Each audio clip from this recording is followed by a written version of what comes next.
എല്ലാ പ്രിയപ്പെട്ട പ്രേക്ഷകർക്കും നമ്മുടെ പുതിയൊരിലേക്ക് വീണ്ടും സ്വാഗതം. ഇത് ബ്ലാസ്റ്റേഴ്സ് സോക്കർ ISLന്റെ 12ാം സീസണിന് മുന്നോടിയായി ടീമിൽ വമ്പൻ മാറ്റങ്ങൾ വരുത്താനാണ് നിലവിൽ ബ്ലാസ്റ്റേഴ്സിന്റെ മാനേജ്മെന്റിന്റെ ഉദ്ദേശം.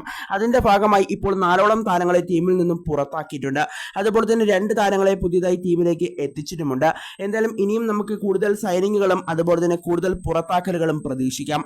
എന്തായാലും ഇപ്പോൾ പുതിയൊരു പരിശീലകനെ ബ്ലാസ്റ്റേഴ്സിന്റെ മാനേജ്മെന്റ് നിലവിൽ കണ്ടെത്തിയിരിക്കുന്നു എന്നുള്ള ഏറ്റവും പുതിയ വാർത്തയാണ് നിലവിൽ പുറത്തു വരുന്നത്.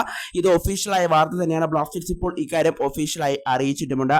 എന്തായാലും നമുക്ക് വിശദമായ അപ്ഡേറ്റിലേക്ക് കടക്കാം. അതിനു മുമ്പ് നമ്മുടെ ചാനൽ സബ്സ്ക്രൈബ് ചെയ്ത് ആരെങ്കിലും ഒന്ന് കാണുന്നുണ്ടെങ്കിൽ ദയവായി ഒന്ന് സബ്സ്ക്രൈബ് ചെയ്തേക്കുക. അപ്പോൾ നമുക്ക് ഇന്നലെ വില്ലോട് തന്നെ കടക്കാം. എന്തായാലും ഡേവിഡ് കാറ്റലയോടൊപ്പം പ്രവർത്തിക്കാനായിട്ട് പുതിയൊരു പരിശീലകനെ കൂടി നിലവിൽ കണ്ടെത്തിയിരിക്കുകയാണ് ബ്ലാസ്റ്റേഴ്സ്. എന്തായാലും അലക്സ് മോറ എന്ന് പറയുന്ന പരിശീലകനെയാണ് ഇപ്പോൾ ക്ലബ്ബ് കണ്ടെത്തിയിട്ടുള്ളത്. ഇദ്ദേഹം സ്ട്രെങ്ത് ആൻഡ് കണ്ടീഷനിങ് പരിശീലകനാണെന്നാണ് നിലവിൽ അറിയുന്നത്. എന്തായാലും ബ്ലാസ്റ്റേഴ്സിനെ കോച്ചിങ് സ്റ്റാഫുമാരെയിൽ മിക്കവരെയും ബ്ലാസ്റ്റേഴ്സ് പുറത്താക്കിയിരുന്നു. TG പുരുഷോത്തമനെ മാത്രമാണ് നിലവിൽ നിലനിർത്തിയിട്ടുള്ളത്. ഗോൾ കീപ്പിംഗ് പരിശീലകന്മാരെ അടക്കമുള്ള പരിശീലകരെ പുറത്താക്കിയിരുന്നു. എന്തായാലും പുതിയ ഗോൾ കീപ്പിംഗ് പരിശീലകനൊക്കെ എത്തുമെന്നാണ് നിലവിൽ അറിയുന്നത്. എന്തായാലും ഇപ്പോൾ സ്ട്രെങ്ത് ആൻഡ് കണ്ടീഷനിങ് പരിശീലകരെയാണ് ടീം ഇപ്പോൾ കൊണ്ടുവന്നിട്ടുള്ളത്. എന്തായാലും ഇദ്ദേഹത്തിന് മികച്ച രീതിയിൽ തന്നെ ബ്ലാസ്റ്റേഴ്സിൽ പ്രവർത്തിക്കാൻ സാധിക്കുമെന്ന് തന്നെ നിലവിൽ നമുക്ക് പ്രതീക്ഷിക്കാം. എന്തായാലും അദ്ദേഹം ഡ്യൂറൻ കപ്പിലൊക്കെ ബ്ലാസ്റ്റേഴ്സിനോടൊപ്പം ഉണ്ടാകും എന്ന് തന്നെയാണ് നിലവിൽ അറിയുന്നത്. എന്തായാലും ഇപ്പോൾ അലക്സ് മോറ എന്ന് പറയുന്ന പുതിയ പരിശീലകനെ കൂടി ഡേവിഡ് കാറ്റലയോടൊപ്പം ഇപ്പോൾ നിലവിൽ കൊണ്ടുവന്നിരിക്കുകയാണ് ഇപ്പോൾ ബ്ലാസ്റ്റേഴ്സിന്റെ മാനേജ്മെന്റ്.